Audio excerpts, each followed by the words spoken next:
And I have to imagine that it was not an uncomplicated decision. So I guess if you don't mind, but it's really a gift you've given the world, your family, and Eli, your father, to share this story. So do you mind sharing a little bit about what that was like and what you're willing to share, and also how it felt for you and your family? Yeah, I'd be happy to. And Angela, thank you so much for inviting me to be here and for your big heart. Before I forget, my sister made me promise that someone would take a picture of us because they're doing an impact campaign right now, and they're kind of building buzz about film trying to change laws in states where that, including this state. So if somebody please take a picture of us at some point, I don't know. So Jill, can I put you in charge of that? Thank you. So my sister she has won Sundance twice. She's made a lot of documentaries, and she had the very strong instinct to film. Once she knew that Dad was going to choose to use the End of Life Option Act and he was going to come home and he was going to die and we were going to have these 15 days, she wanted to film it. At the time, she thought what she was doing was just making a record for us to have. She films our family and her life all the time. She films everything all the time. I'm used to being filmed all the time. We all are. And so her request was just to do that, to have the footage so we'd remember all the stories and all the memories and all of it. And even that I didn't want. I didn't want cameras in the room. I didn't want to be thinking about anything besides what was happening in the moment. But my dad was really good with it. He felt like he was very comfortable with it. And so was my mom, and so was my brother. And so I didn't even really express my discomfort because I just thought, this is not my moment. It doesn't matter what I think.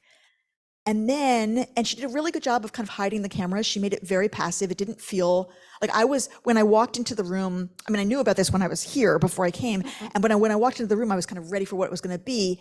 And I was able to walk in and say, I'm going to see those cameras now, and I'm not going to ever see them again. I'm putting them away. I'm going to pretend that they are not here, and I'm never going to think about them again. And I was able to do that. I did not think of myself as being on camera. Only after he died, it was COVID, and we did a Zoom. We did the funeral that you saw, and then we did a Zoom memorial for all of his people. And I asked my sister to look at the footage and find 2 minutes just so we could have a few pictures of him and whatever. And she opened up the footage and got lost in it and ended up making a 32-minute short film for the Zoom memorial, which of course changed my plans for the memorial quite a lot. But then she was hooked, and she just couldn't stop. And she basically is I went in, and then when I came out again, there was a movie. And felt like there was so much wisdom there and so much meaning there that she had to share it. And so then we had a whole different conversation. And again, I really didn't want this film to be a public film. I felt like it was private. And I felt like, in particular, I was very aware of our teachings about, kavod hamet, and didn't feel like I wanted the world to watch my father die and watch his dead body. It felt like we don't do open caskets. I was just it didn't feel appropriate to me.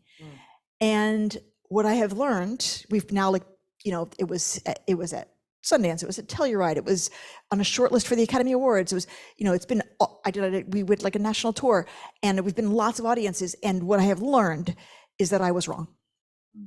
And that it makes me uncomfortable. And yet some of the most meaningful conversations I've ever had in my life have been with audiences after watching this film. And I think it's mattering to a lot of people. And it might change some laws or help change some laws. And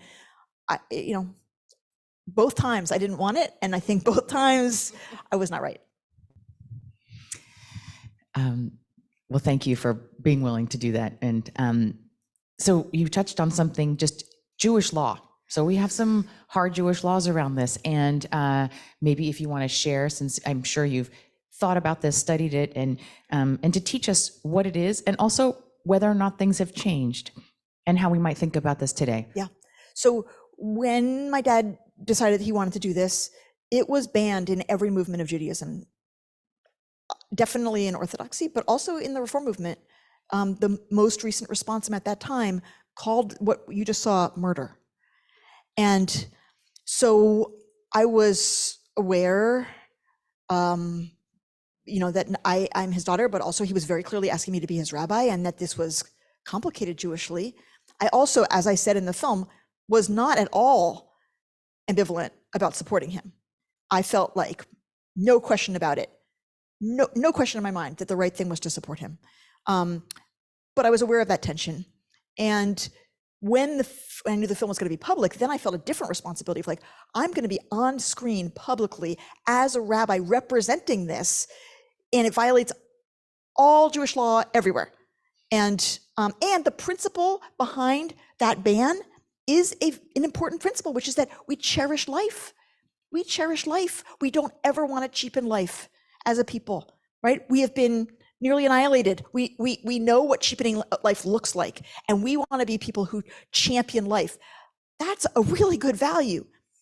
And the question is, when a person is terminally ill, when they no longer want to be in that experience, they're going to die anyway. Is it merciful and is it championing life to require them to stay alive? And I don't think so. And so when I knew the film was going to be public, I wrote a piece in the foreword because I thought, like, I have to explain this and be responsible for what people are about to see. And I explained the situation, and I said, I think it's time for us to take up this question as a people and revisit this. And right around that time, it turned out the CCAR, the Reform Movement's Responsa Committee, which considers questions of Jewish law for the Reform Movement, was contemplating this question because of, in particular, Canada's medical aid in dying law. And they wanted to talk to me, and they ended up coming to a conclusion, not because of us, but the larger set of principles that a lot of people are feeling and experiencing, that it is not actually cherishing and championing life to force people to stay alive when they are terminally ill and would desperately need or want to die. And that the Reform Movement should allow and support people who are making such a choice to end their lives. And it's a very, very long, very thoughtful responsum that brings in a lot of considerations. It's a lot of subtlety and nuance. It's not, it's not simple. But they talk about things like that a law without tenderness is wickedness. And that's Joseph Soloveitchik they're quoting. And they talk about how the hospice movement and palliative care movement talks about total pain, which includes not just physical pain, but psychic, psychological, emotional pain, and that those things have to be considered. And we have to listen to people who are expressing that kind of pain and take them seriously. And that what it looks like to honor life can include allowing a person to terminate their life when they are at the end of their life and suffering. And so that came out last summer, and I know the conservative movement has also been kind of exploring, shifting its perspective. And I do think that we're having a Jewish conversation about this right now. And I think our larger society's having a conversation about this. The other thing I would say is that the medical aid in dying law in Canada is very expansive, and it has also allowed for and generated some things that I think go too far. And the Reform Movement is actually editing the responsum right now to address those things. That in some cases in Canada, people have felt pressured to end their lives, and that must never happen. That's where we have to draw a very, very clear line and have safeguards in place, that people would never feel that their lives were less valuable, or that they were, they had a responsibility to leave the world because they were too expensive to care for, or because they were disabled. Things like that we have to have very, very strong protections against that. Absolutely.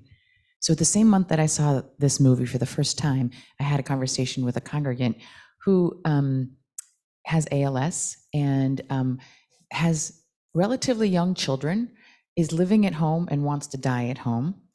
And he said to me, I am so grateful that I actually have residency also in Vermont with a home.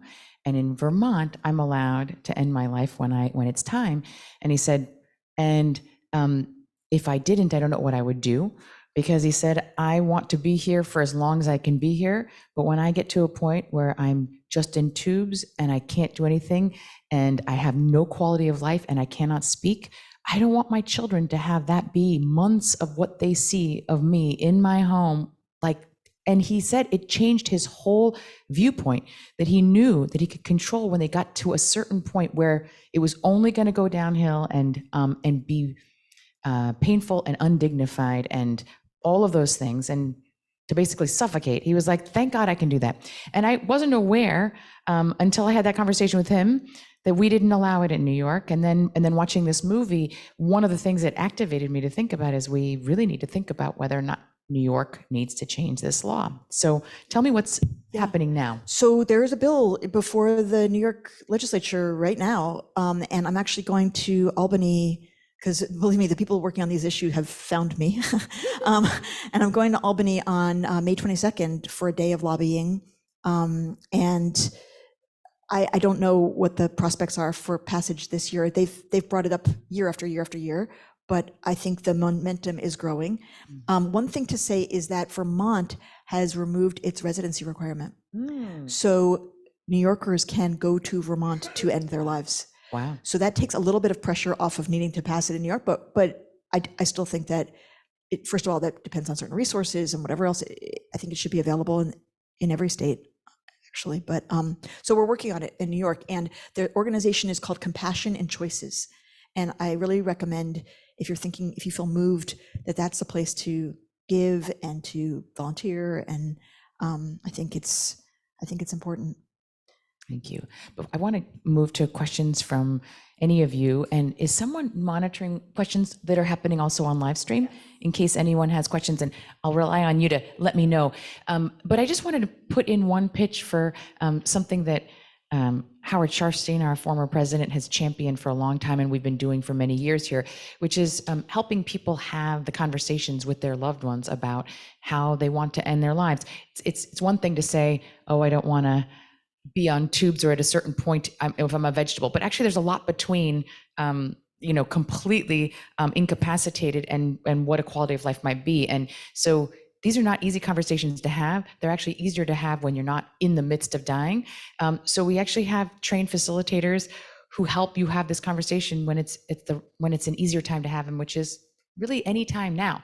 My husband and I had one with Howard, and it was really beautiful. And we wrote down our wishes and talked about it. And we are having a conversation about that on June 12th. So please come and learn about it more and encourage. It's actually one of the greatest gifts you can give your loved ones, is to make clear what your wishes are when you have an opportunity to do so. Now we'll take questions. Catherine.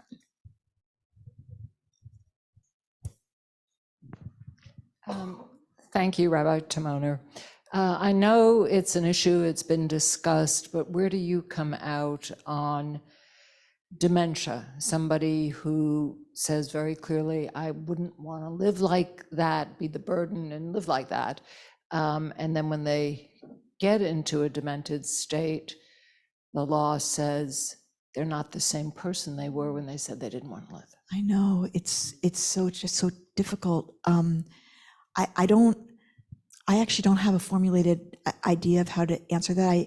What I wish for would be that it would be possible for a person who knows they have dementia to make such a decision very early, before they get to that place where they would be excluded from the law, and then be able to kind of have the medication available so that it could be done later. I wish I had a more formulated answer to you. I definitely think that it's a major problem that a significant percentage of the population cannot do this. And I also think it's complicated, right? Because consent is really essential, and they just get into a really dangerous area where if the person can't, in a way that we can we discern, can't give consent. Like, it was such a gift to our family that my dad was completely clear and consistent and did not waver.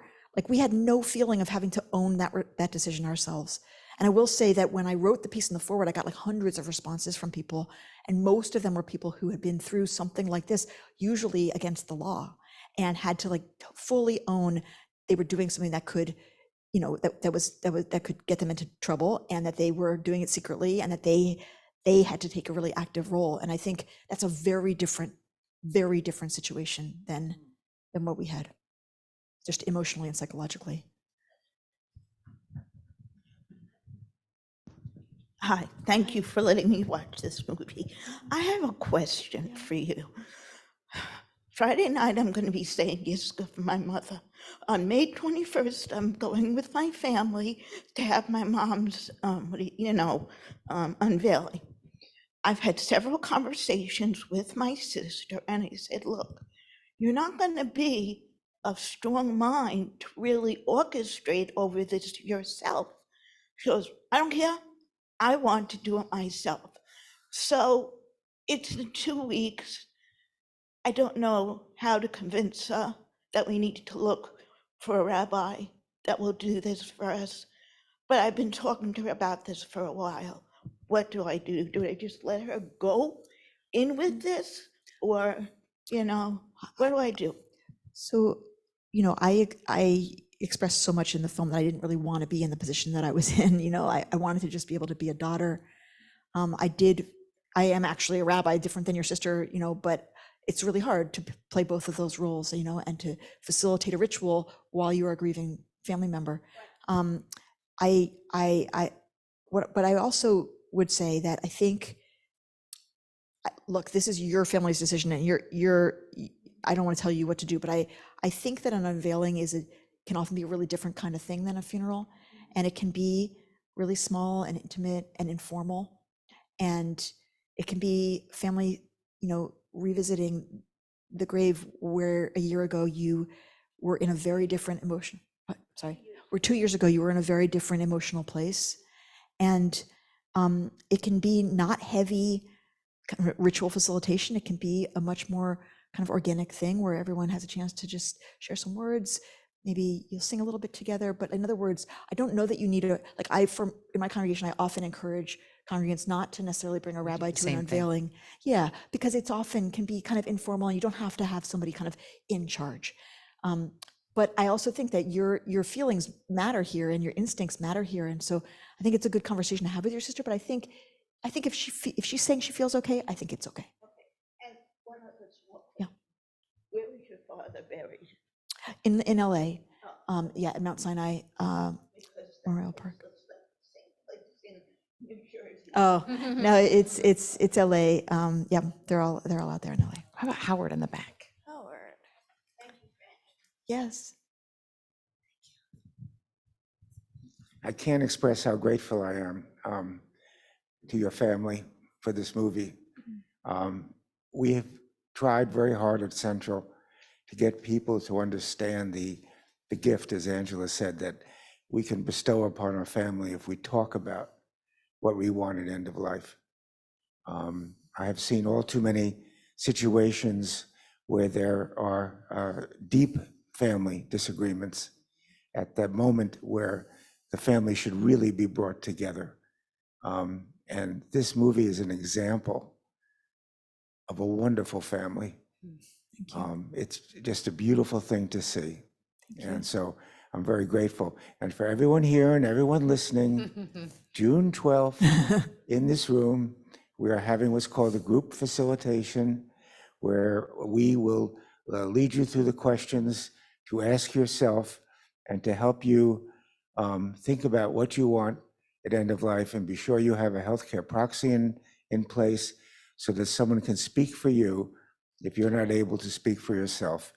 I cannot think of a greater gift. So I hope you'll join us. Thank you so much, Howard. Are there any questions, by the way, from Not on Facebook. live stream? Will, Okay. are there any on Zoom? No questions? Alyssa? Thanks. Hi. Hi.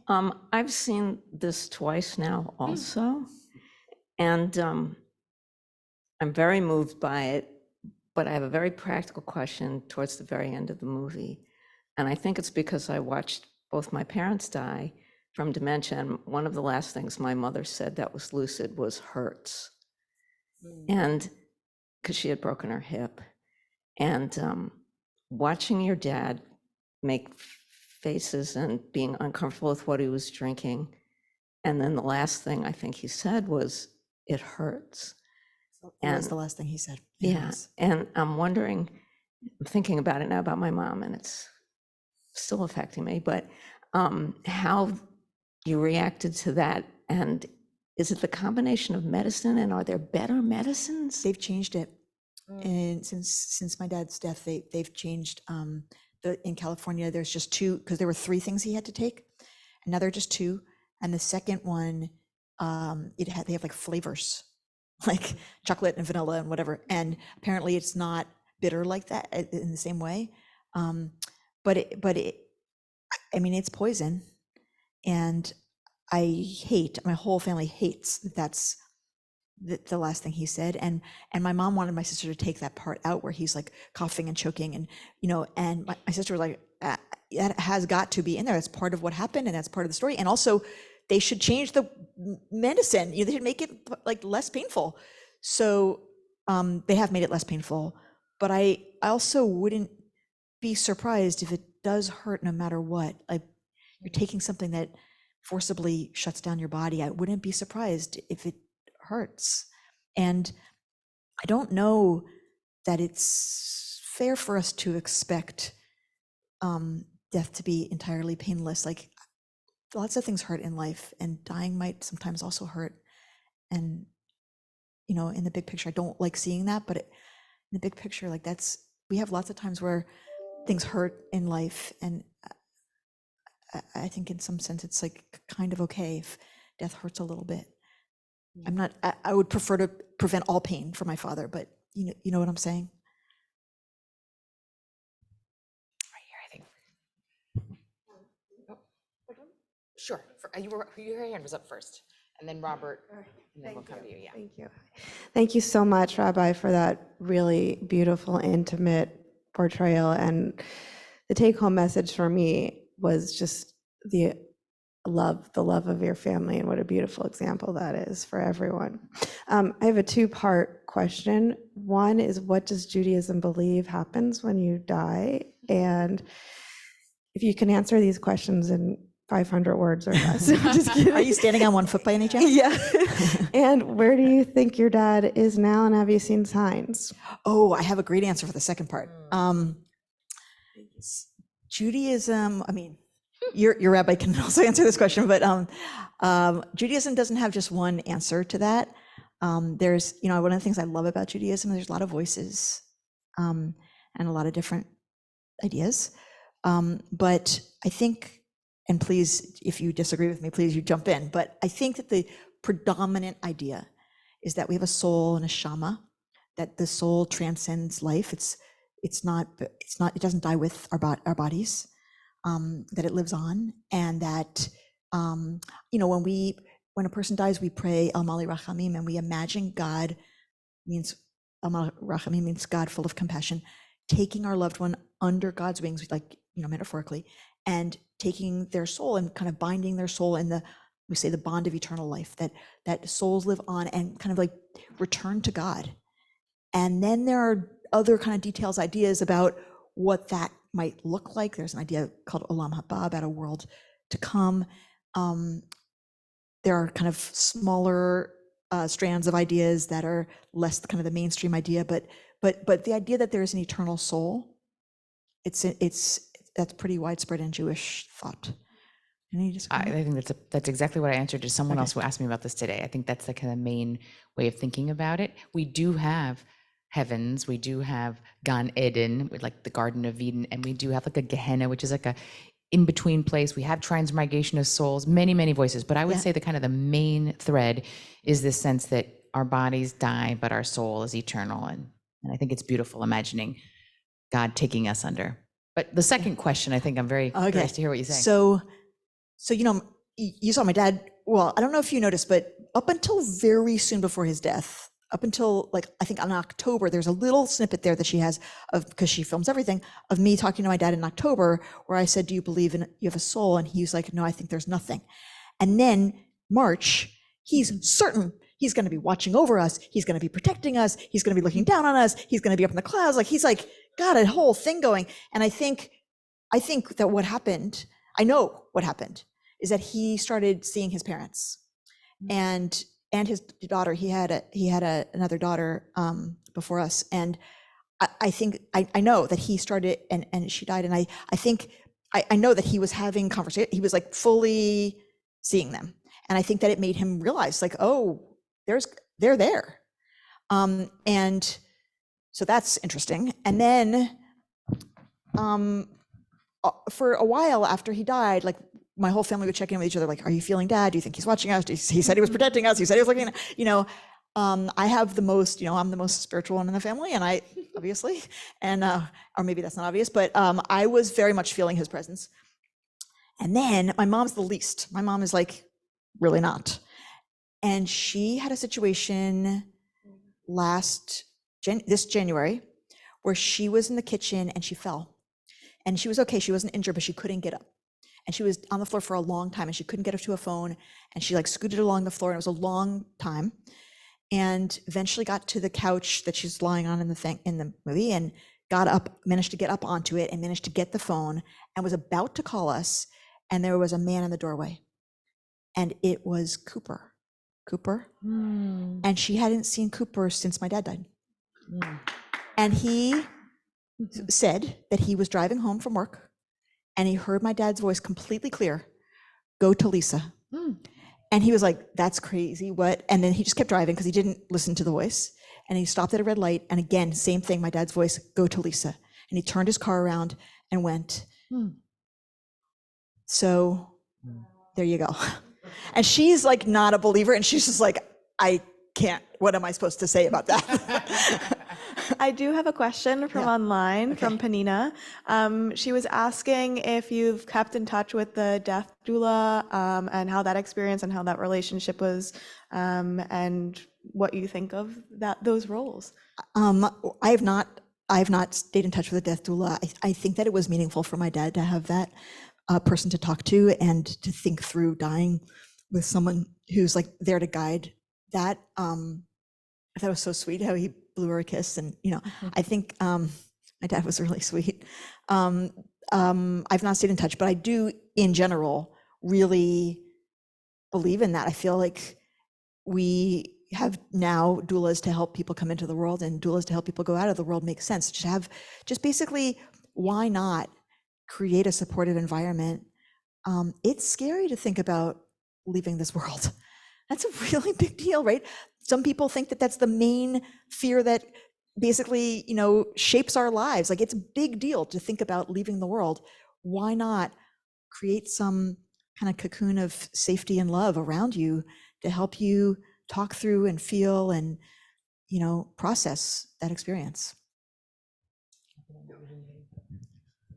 The movie reminded me of an incredible book I read years ago, Death Be Not Proud, by John Gunther, about his son dying of glioblastoma. And it refers to the John Donne sonnet about Death Be Not Proud.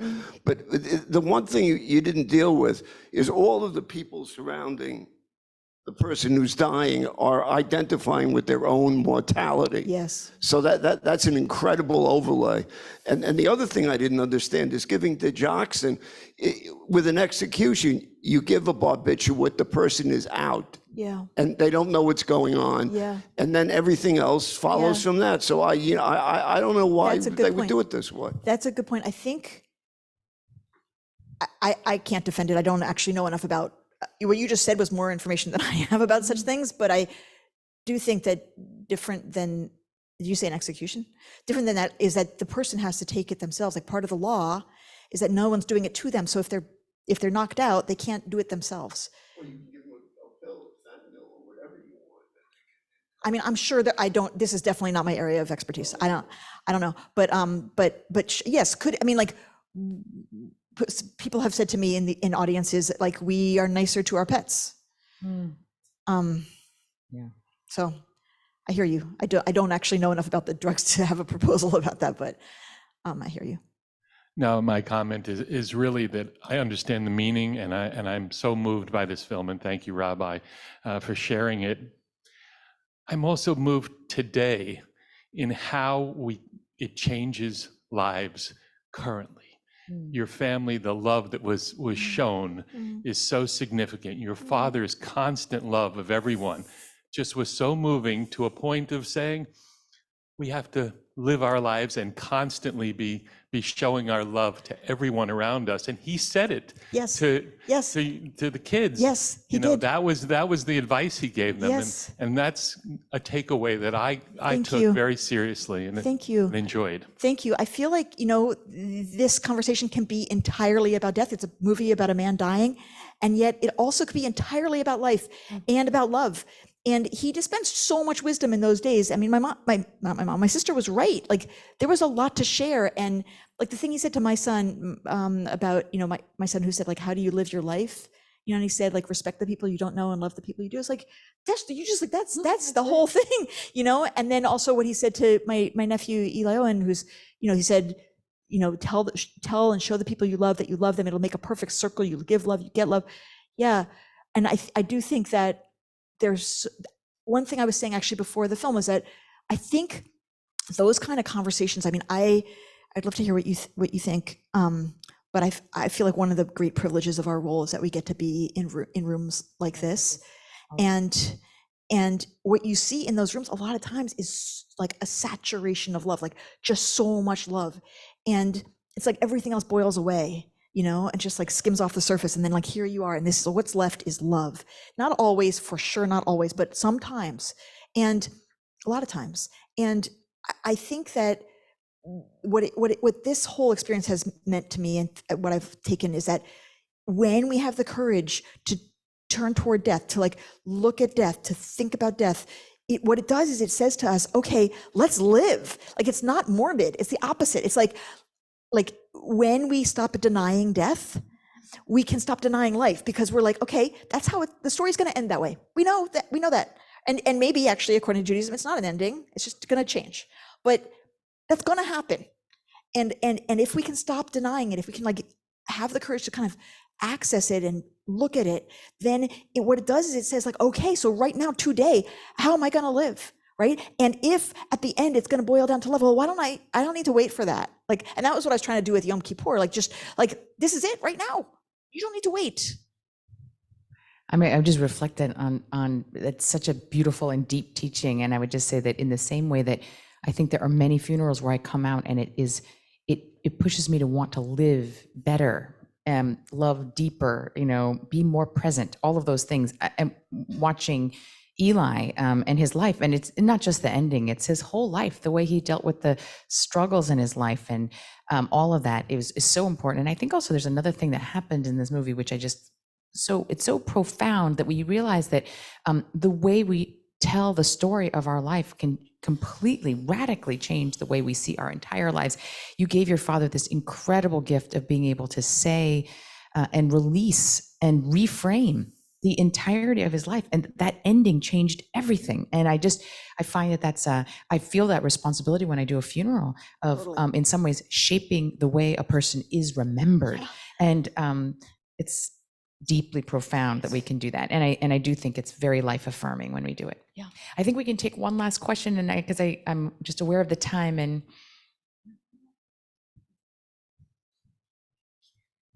thank you, Rabbi. It was very touching, and I've lived through part of that, but I felt that we came in on chapter 2.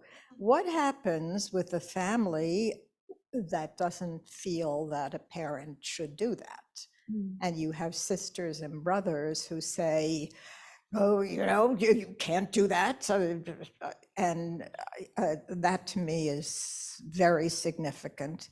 I was fortunate because my whole family, said, whatever you say, that's what we're doing. But you do have many families where the feeling is not the same. I do think that the conversations you're having here as a community make a difference, that when a person is clear before the end, before that moment where everybody's having intense emotions, years before, when it's like everybody knows this is what my loved one is going to want, they have time to be prepared, they have time to honor that wish. I think that makes a difference. Doesn't necessarily solve that problem entirely. I don't know what to say. I think in every family it's going to be different, and there's going to be different dynamics. And trying to listen well. And I do think that it is, I think that it is really often the right thing to honor the wishes of our loved ones at the end of their lives. I think it's, if in the same way that when you're creating advanced directives, the idea is like you're putting it down on paper because the people who love you are going to honor what you're writing there. I think that is a pretty good ethic to live by, is that when our loved ones are making a request of us at the end of their lives, that we would strive to honor it.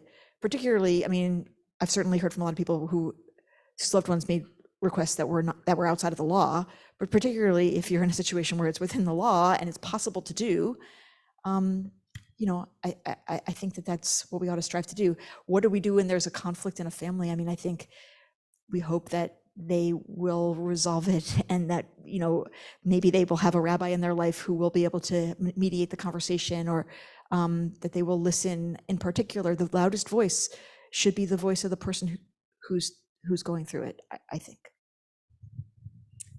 I completely agree.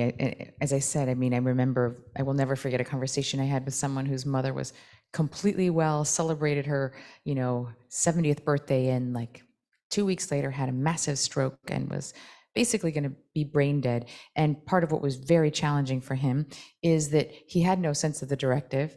His mother's sister was like, you can't kill her. And from his point of view, she would never want to live like that.